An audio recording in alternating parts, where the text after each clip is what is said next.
오늘 본문 말씀은 예수님께서 제자들과 함께 식사를 하시면 유월절 식사를 하시면서 제자들 중에 한 사람이 예수님 자신을 팔 것을 그렇게 말씀하시고, 그리고 예수님께서 제자들과 새로운 언약을 그처럼 제정하시고, 그리고 그 새 언약의 식사로서 자신의 살과 피를 주시는 그런 장면입니다. 오늘 본 말씀은 크게 네 부분으로 그렇게 되어 있습니다. 첫 번째 부분은 제자들이 예수님이 명령하신 그 명령을 따라서 그 아무개 집에 가서 그 유월절을 준비하는 그런 장면이 첫 번째 부분이고, 두 번째 부분은 예수님께서 제자들과 유월절 식사를 하시면서 제자들 중에 한 명이 나를 팔리라 그렇게 말씀하시고, 그리고 나서 그게 두 번째 장면, 두 번째 부분이고, 세 번째 부분은 예수님을 팔 자가 누구인지 가롯 유다를 지명해서 말씀하시고, 그리고 네 번째 부분은 예수님께서 자신의 살과 그처럼 피를 새로운 언약 식사로 주시고, 그리고 제자들과 언약을 체결하시는 그런 장면이 마지막 네 번째 그런 부분이 되겠습니다. 예수님께서 제자들과 저녁 식사를 하시는데, 예수님께서 제자들과 저녁 식사하시는 이 식사는 어떤 식사냐면은 유월절 저녁 식사입니다. 유월절은 이스라엘의 3대 명절 중에 그처럼 하나입니다.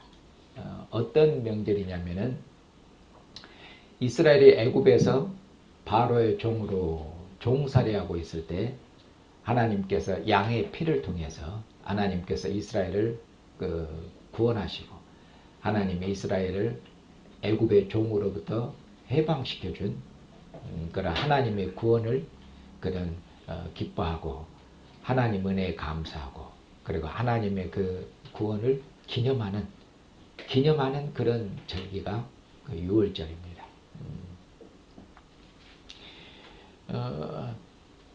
이 유월절을 그러면 어떻게 기념하냐면은, 유월절에 그 소나 양이나 소나 양을 이제 제물로 하나님 앞에 하나님 은혜에 감사드린 절기니까 소나 양으로 하나님 앞에 그 제사를 드립니다. 하나님 앞에 소나 양으로 제사를 드려서 감사하고, 그리고 이스라엘 백성들은 그 유월절 때 그 양을 잡아서 양을 먹습니다. 양을 먹고, 그리고 또 뭘 먹냐면은 그때 그 유월절에 발효되지 않은 떡, 그게 이제 무교병이죠. 발효되지 않은 떡은 맛이 없습니다. 무교병인데 그것을 이제 고난의 떡이라고 그럽니다. 그래서 유월절 때 그 무교병을 먹으면서 하나님께서 이렇게 우리가 애굽에서 고난을 당하고 있었을 때 하나님께서 우리를 이 무교병 맛없는 이 떡을 먹으니까 그게 고난을 상징해요. 그렇게 고난 가운데 있을 때 하나님께서 우리를 구원하여 주셨구나 이렇게 감사하고 눈물도 흘리고 그래야 되겠죠. 그리고 유월절 때 이렇게 떡을 먹을 뿐만 아니라, 그리고 유월절 때 또 뭘 마시냐면은 포도주를 마십니다. 유대인 간습에 따르면은 포도주 4잔을 마신다고 그렇습니다. 유대인 간습에 대해서 제가 정확히 잘 모르는데, 포도주를 마시는 것은 원래 모세 율법에는 없는데 나중에 이스라엘 역사가 진행되면서 포도주를 마시는 것이 더해졌습니다. 그래서 유월절 양을 먹을 뿐만 아니라 그들이 유월절 때 포도주를 마십니다. 그래서 예수님께서 언약을 제정하시는데 이 배경에 보시면 완전히 유월절을 배경으로 하고 있죠. 그래서 예수님이 떡을 주시면서 이것은 내 몸이니 먹으라 말씀하시고, 그리고 포도주 잔을 주시면서 이것은 내 피니 받아 마시라 이렇게 말씀하고 있죠. 그렇게 해서 보면은 떡과 잔을 주시잖아요. 이것이 유월절 때 떡을 먹고 이렇게 포도주를 마시는 이 배경에서 지금 주님께서 말씀하고 계시는 것입니다. 자, 그러면 예수님께서 제자들과 함께 유월절을 지키시고 제자들과 함께 유월절에 식사를 하시죠. 예수님께서 제자들과 유월절 식사를 하신 것은 딱 한 번 여기 나옵니다. 예수님께서 그 공생의 기간을 보통 한 3년 반 그럽니다. 그러면은 제자들은 12제자들은 주님의 초기 사역부터 함께 했기 때문에 유월절을 적어도 몇 번은 함께 맞이했겠습니까?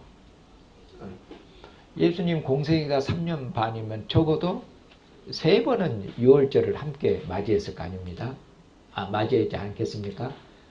근데 예수님께서 유월절을 2번 제자들과 맞이한 것은 이야기하지 않고, 여기 보면은 예수님께서 유월절 식사한 것을 예수님의 생애 마지막에, 예수님의 사역 끝에 예수님께서 제자들과 함께 유월절 식사를 하셨다. 보통 이것을 우리가 최후의 만찬 그렇습니다. 그렇게 말씀하고 있습니다. 그러면 예수님께서 제자들과 왜 유월절 이렇게 식사를 하시는가 그 말이에요.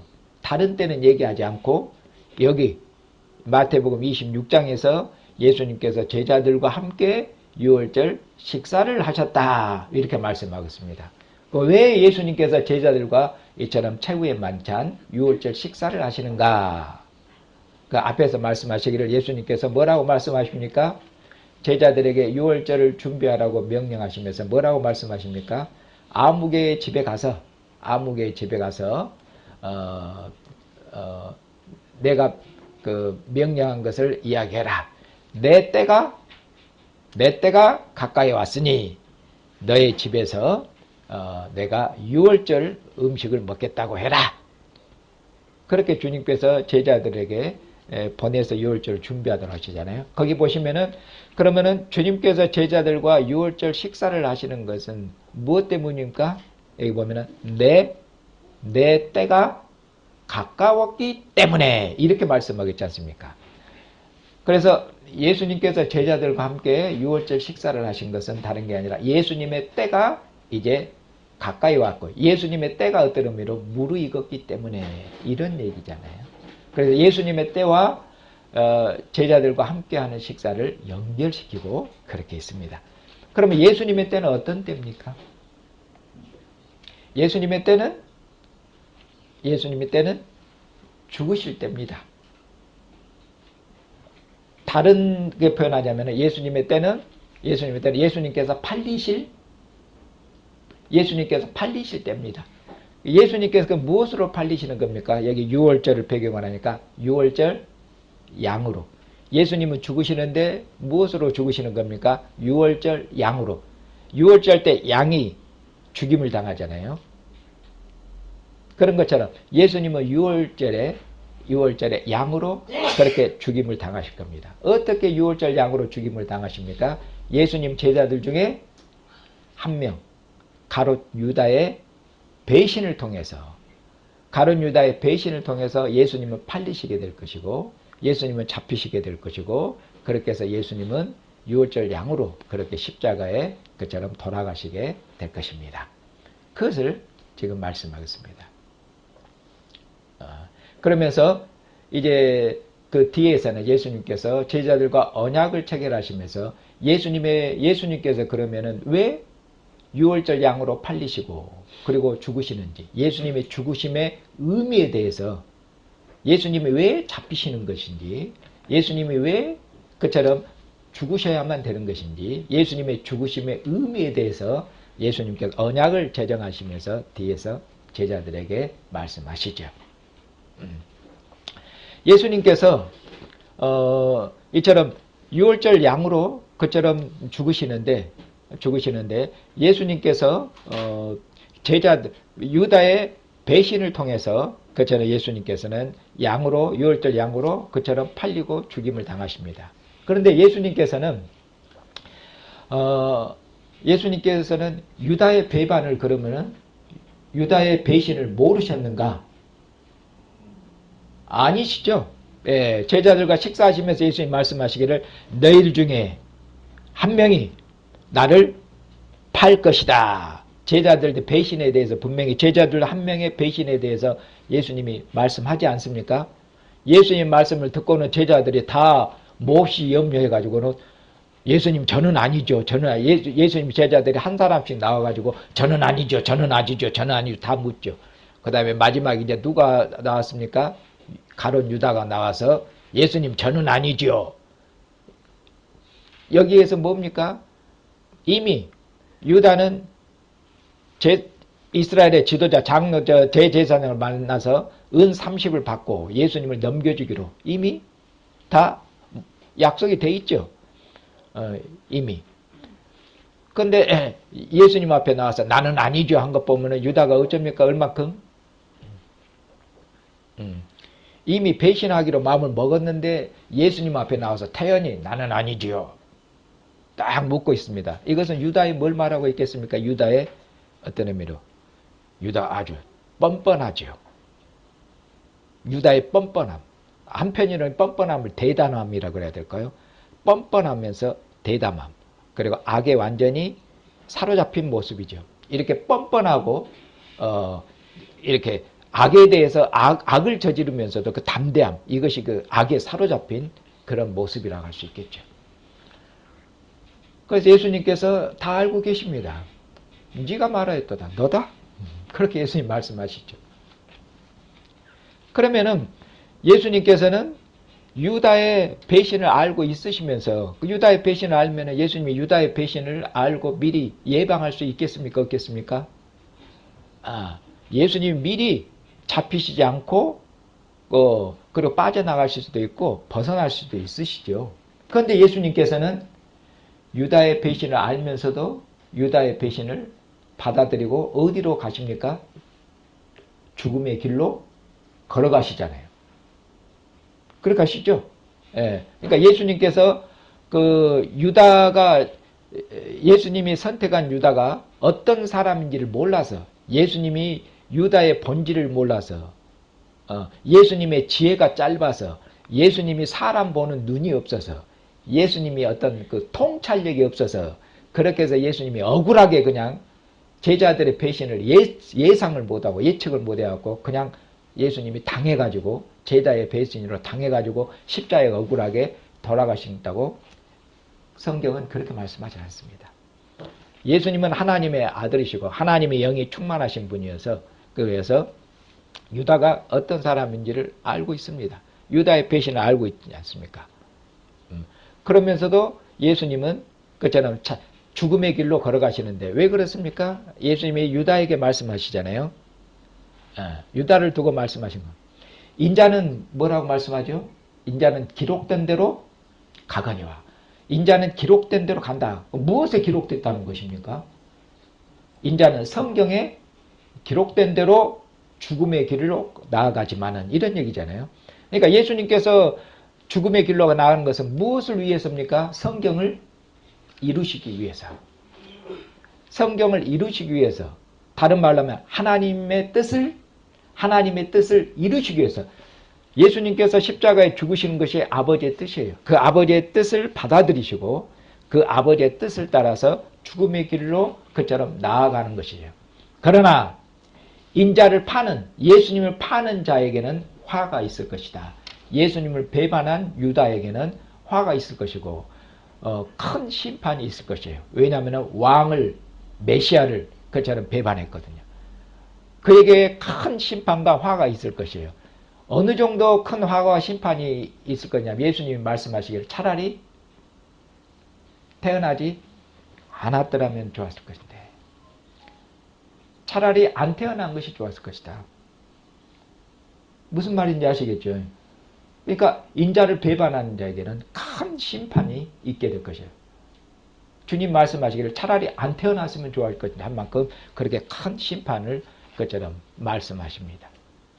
그리고 나서 이제 주님께서 제자들과 이제 떡과 포도주를 마시면서 예수님께서 이제 새로운 언약을 제정하시고 그리고 자신의 살과 피를 예수님께서 새로운 언약의 식사로 그처럼 자신을 제공하시는 그런 모습입니다. 자, 여기 보시면은 6월절 때는 무엇을 먹었다고 했습니까? 제가 서두에 말씀드린 것처럼 6월절에는 양고기도 먹고 6월절에는 무교병, 떡도 먹고 그리고 포도주도 마신다고 그랬죠. 그런데 이거 보니까 예수님께서 6월절에 먹는 것을 6월절에 먹는 떡과 잔을 이제 6월절에 먹는 음식을 바꾸시고 계시죠.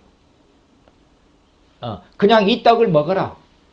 그리고 포도주를 함께 6월절을 지키면서 포도주를 마시면서 6월절을 함께 감사하고 함께 기뻐하고 그렇지 않고 예수님이 어떻게 하시냐면은 여기 보니까 새로운 6월절이죠.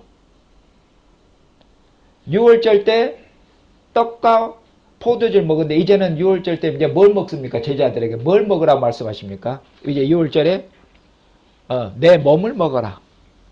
그러니까 6월절 먹는 음식이 바꿔져 있잖아요. 이제는 뭘 먹어라? 내 살을 먹어라. 그리고 포도주를 주시면서 주님께서 이제 뭘 먹어라? 이제는 뭘 마셔라? 내 피를 마셔라. 이렇게 말씀하시죠. 그래서 이제는 6월절이 바꿔져 있죠. 6월절에 이제 뭐 먹냐면 제자들이 예수님의 살과 피를 먹고 마셔요. 이것은 이전에는 없었던 6월절이죠.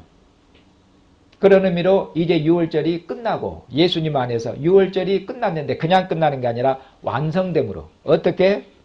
예수님의 살과 피를 먹음으로 예수님의 살과 피를 먹는 그처럼 6월절이 그처럼 새로운 6월절로 완성됨으로 이전의 6월절은 폐해진 것이에요.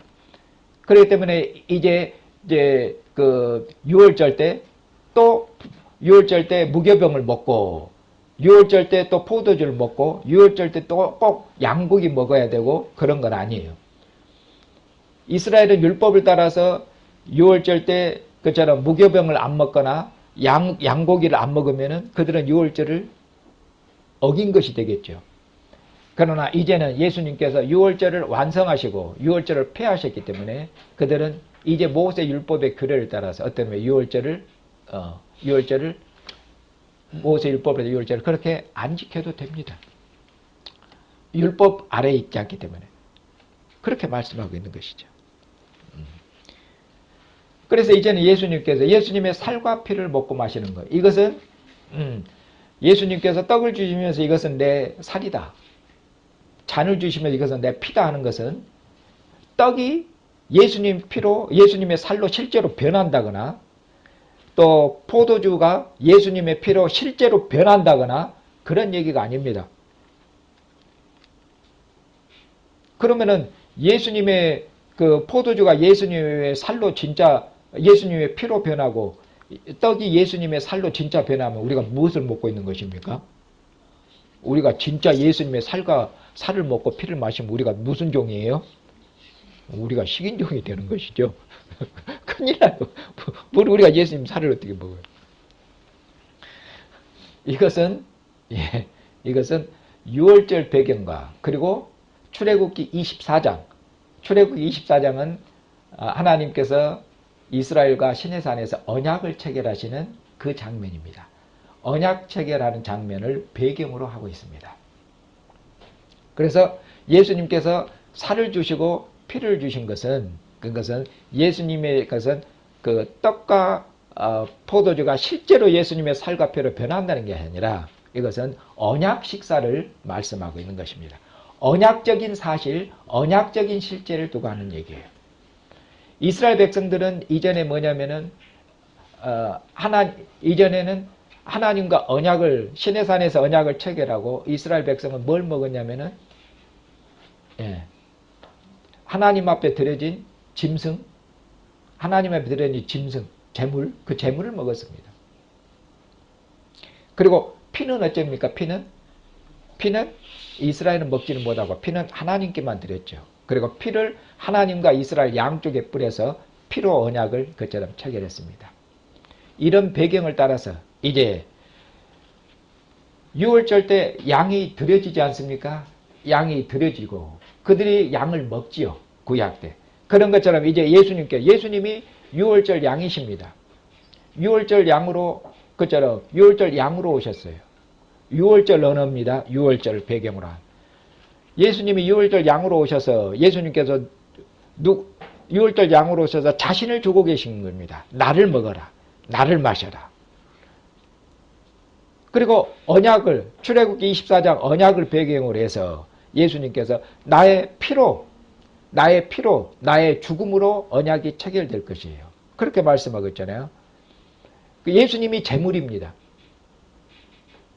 예수님이 제물이에요. 나의 피로 내가 제물이 되어서 언약이 체결될 거예요. 제자들과 언약을 체결하시죠. 그리고 이 제물을 어쩝니까? 제물이 드려지면은 제물을 먹고 마시는 거거든요. 그렇게 해서 예수님이 그처럼 자신을 언약의 제물로 드리고 그리고 이 제물을 먹고 마시는 그런 생명의 친구, 하나님 앞에 드린 제물을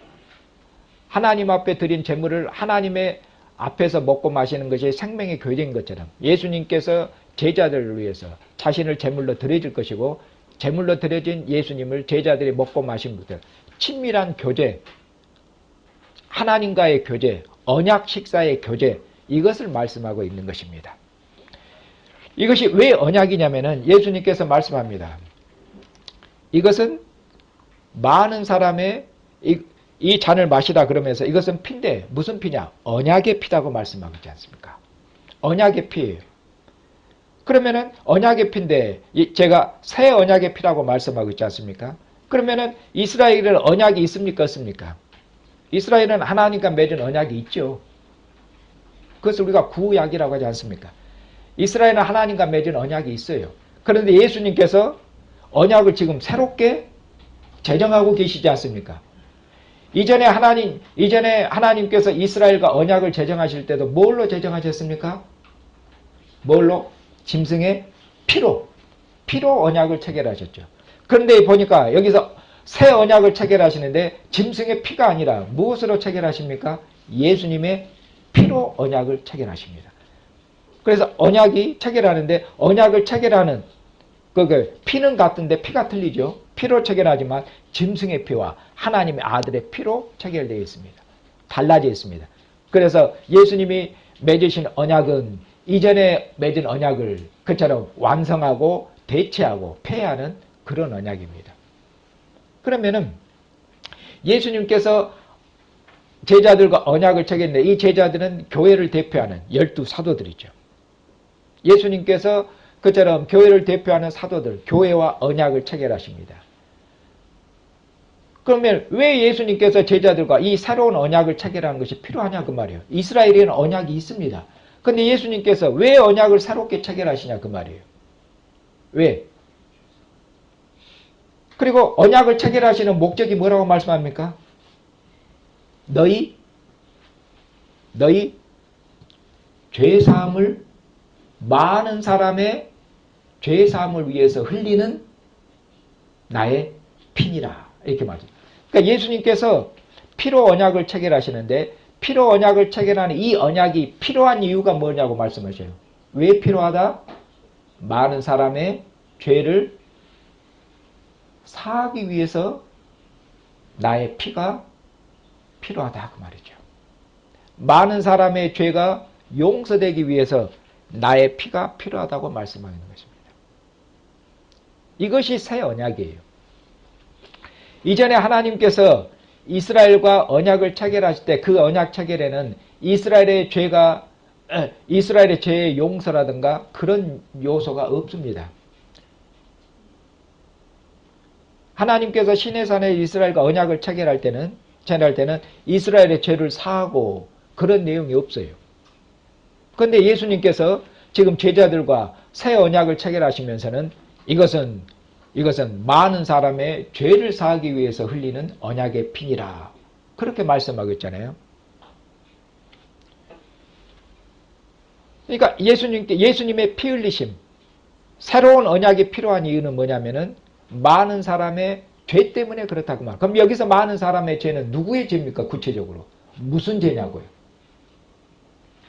누구의 죄죠? 어떤 죄를 두고 하는 얘기죠? 이스라엘의 죄를 두고 하는 얘기입니다. 1차적으로 이스라엘의 죄예요.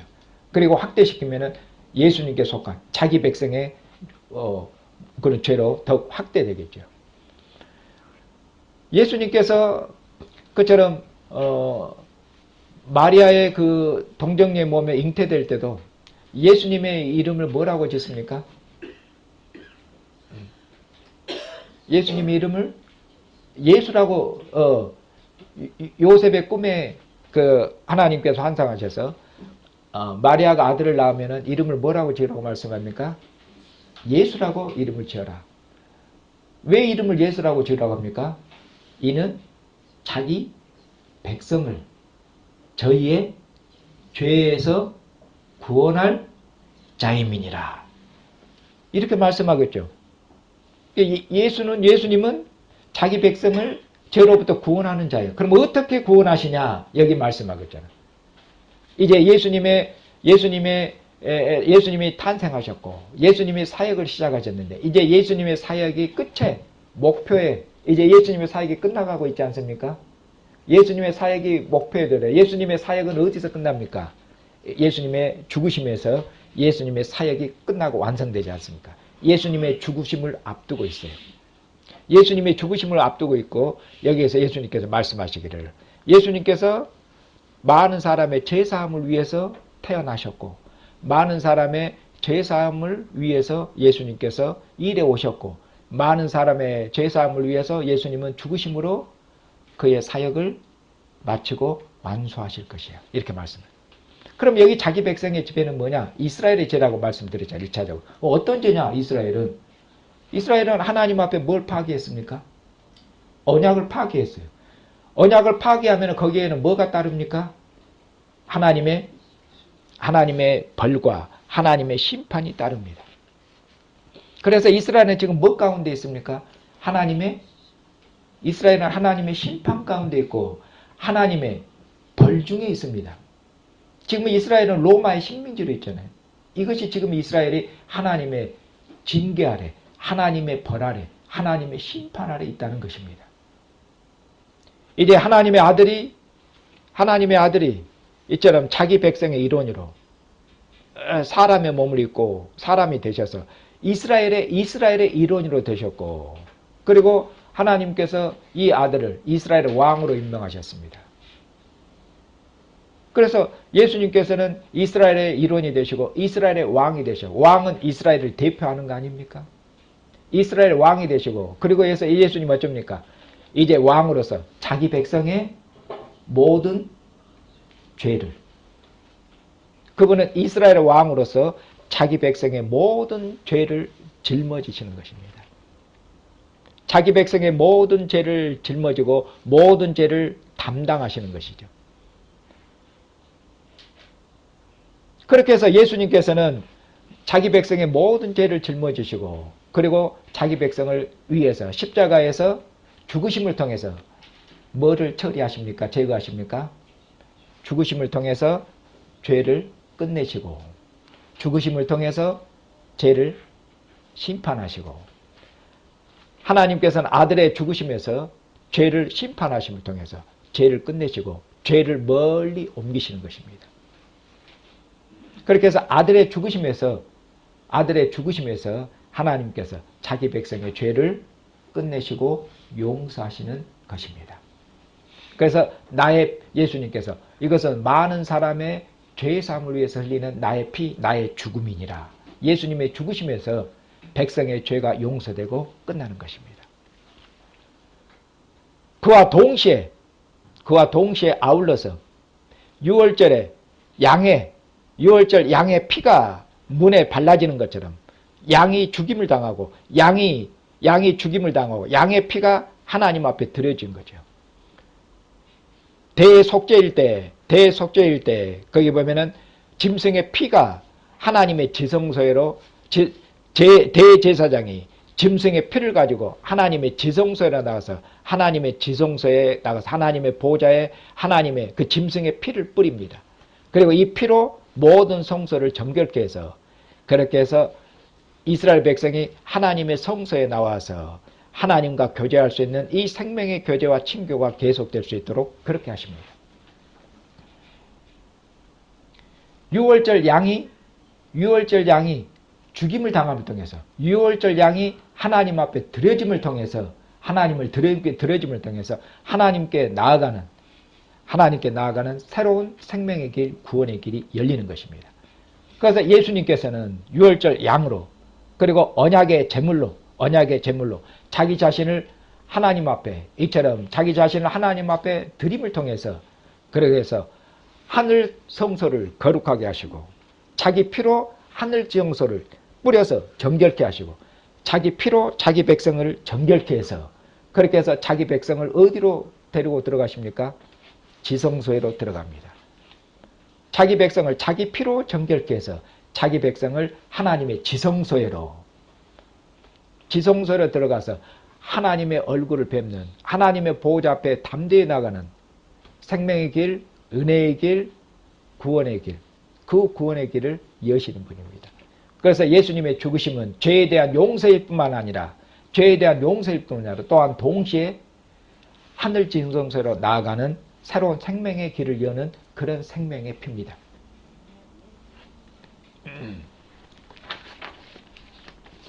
그리고 예수님께서 이처럼 하나님의 지성소에 나아가는 새로운 길을 여실 뿐만 아니라 그리고 자기의 살과 피를 어쩝니까? 자기의 살과 피를 제자들에게 자기 백성들에게 주어서 먹고 마시게 하는 그렇게 해서 먹고 마시는 것은 생명의 교제의 친거입니다. 그래서 예수님께서 자기를 먹고 마심을 통해서 내가 아버지로 말미암아 하나 되어서 사는 것처럼 내 살을 먹고 내 피를 마시는 자는 나와 친밀한 이런 교제를 나누는 자는 나로 말미암아 살리라. 나와 하나 되어서 나와 한 생명으로 한 영으로 살리라고 그렇게 말씀하시는 것입니다. 사랑하는 형제자매님, 주님께서 죽으신 것은 자기 백성의 죄를 위한 이스라엘의 죄를 위한 것이고 더 나아가서는 우리의 죄까지도 그처럼 짊어지시고 우리의 죄를 위해서 그처럼 주님께서 죽으신 것입니다.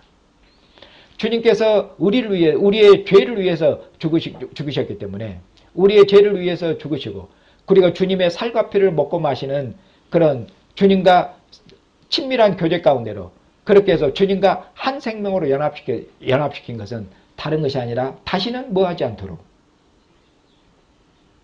이전에는 하나님 앞에 범죄하고 하나님을 진노케 했지 않습니까? 이제는 아들의 살과 피를 먹고 마심을 통해서 아들과 하나됨을 통해서 그래서 예수님께서 십자가에 죽기까지 아버지께서 허락하시면은 하나님께서 허락하시면 그는 어디에 길 가십니까? 죽음까지로도 받아들이시고 죽음의 길을 걸어가신 거예요. 아버지의 모든 뜻을 죽음의 길도 걸어가신 거예요. 그렇게 하시려고 예수님께서 우리의 죄를 용서하실 뿐만 아니라 용서로 끝나는 것이 아니라 우리를 용서하실 뿐만 아니라 주님께서 주신 자신의 생명을 주님의 살과 피를 주어서 우리로 주님과 하나가 되게 하셔서 우리로 주님처럼 살게 하시려고 주님처럼 아버지의 뜻을 위해서 아버지께서 죽음의 길을 그처럼 허락하시고 죽음의 길을 그처럼 걷게 하시더라도 그 길을 담대히 걸어가게 하는 이런 하나님의 아들들이 하나님의 딸들이 되게 하시려고 하나님이 우리를 아들을 통해서 구원하신 것이에요. 이 일을 위해서 하나님의 아들이 사람이 되셨고 하나님이 이 일을 위해서 그처럼 죽으셨고 이 일을 위해서 그처럼 부활하시고 이 일을 위해서 주님께서 모든 고난을 받으신 것이에요. 이 점을 깊이 생각하셔야 됩니다. 사랑하는 형제자매님. 그러니 그런 의미로 다시는 범죄해서는 안 됩니다. 다시는 하나님 아버지를 슬프게 하거나 노엽게 해서는 안 됩니다. 예수님께서 우리로 다시는 죄의 종으로 다시는 범죄하지 않도록 하시기 위해서 우리를 용서하시고 우리를 위해서 죽으신 거 아닙니까? 다시는 우리로 가룟 유다 같은 자가 돼서는 안 됩니다. 우리는 가룟 유다 보고 예수님의 제자가 돼갖고 어떻게 배반할 걸 하다가 어떻게 악에 사로잡혔을까? 사랑하는 형제자매 가룟 유다가 제가 봤을 때는 우리들이 가룟 유다보다 더합니다. 어떤 의미로요? 우리는 매 주일마다 주님의 식탁에 앉아서 주님의 상에서 주님의 살과 피를 먹고 마시는 이런 생명의 교제를 나누고 있습니다. 이것이 한 번입니까? 두 번입니까? 주님의 상에서 먹고 마시는 것이 한두 번입니까? 지금 몇 년입니까? 수십 년입니까? 주님의 식탁에서 수십 년을 이렇게 먹고 마셔놓고 그 다음에 주님 앞에 충성하지를 못하고 주님 앞에 충성을 못하고 주님을 배신하면은 주님의 말씀에 순종하지 못하고 범죄하면은 가룟 유다가 문제가 아니죠. 우리 죄가 훨씬 큽니다. 아울러 심판도 큽니다. 그것은 경고입니다. 사랑하는 형제자매님. 우리가 주님의 식탁에 참여해서 먹고 마시는 이런 은혜와 이런 친밀한 생명의 교제를 나누면서도 우리가 주님의 말씀을 따라 살지 못하면 어떤 의미로 차라리 교회 안 나오시는 것이 좋습니다.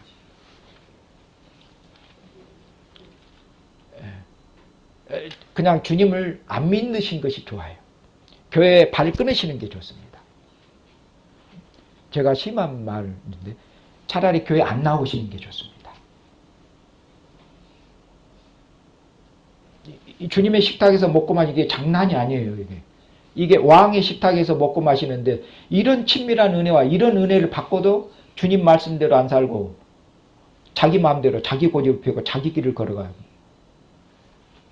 주님을 배반할 것 같으면은 그것은 차라리 주님을 모르는 것이 낫지 않겠습니까? 훨씬 심판이 클 거예요. 그 점을 깊이 생각하셔야 됩니다. 사랑하는 형제자매님, 교회는 주님의 피로 주님의 죽으심을 알며 교회는 죄에 우리는 용서함을 받은 자들입니다. 성경 다른 곳에서 우리는 이방인들이었고 이스라엘만 범죄했습니까? 로마서에서는 그렇지 않죠. 이스라엘만 범죄한 게 아니라 이방인인 너희들도 우리들도 우상을 섬기고 그러지 않습니까? 하나님이 주신 만물에 하나님의 신성의 능력이 충만하고 지혜가 충만하고 하나님의 영광이 충만한데도 썩어지지 아니한 하나님의 영광을 금수와 버레지 형상의 우상으로 새의 모양으로 바꾸었다고 그렇게 말씀하고 있지 않습니까?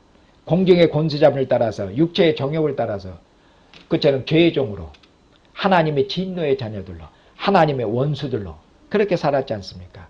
우리 이방인들이었습니다. 그런데 하나님께서 우리가 하나님 앞에 큰 죄인 되고 원수 되었을 때 하나님께서 이스라엘을 위해서뿐만 아니라 하나님께서 우리를 위해서 아들을 어떻게 하셨습니까? 아들을 보내셨고 하나님께서 아들을 십자가에 내어주셨습니다. 누구를 위해서입니까?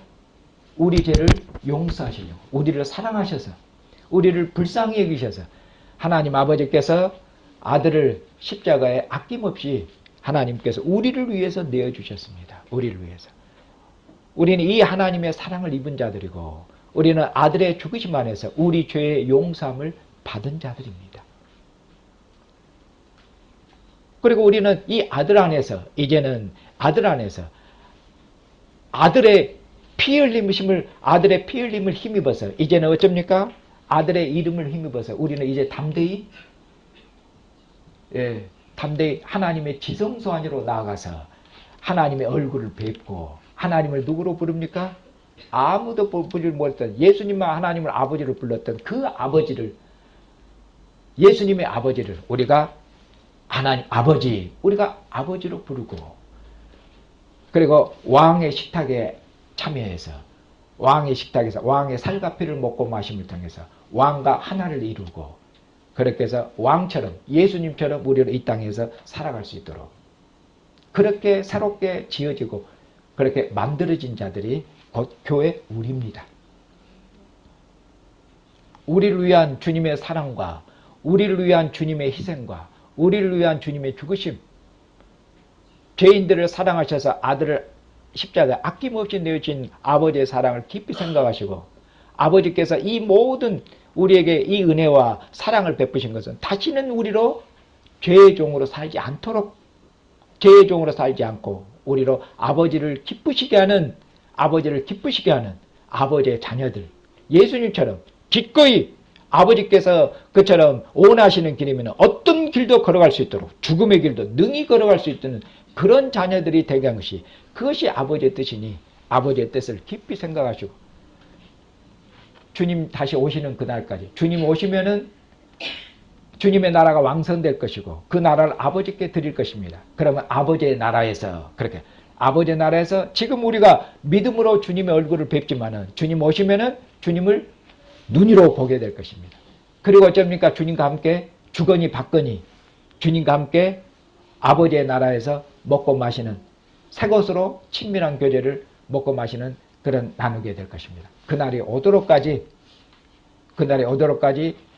아버지의 사랑과 주님의 은혜를 깊이 생각하시고 범사에 주님을 기쁘시게 하는 주님의 아들과 딸들로 사시는 형제와 자매가 되시기를 주님의 이름으로 축복합니다.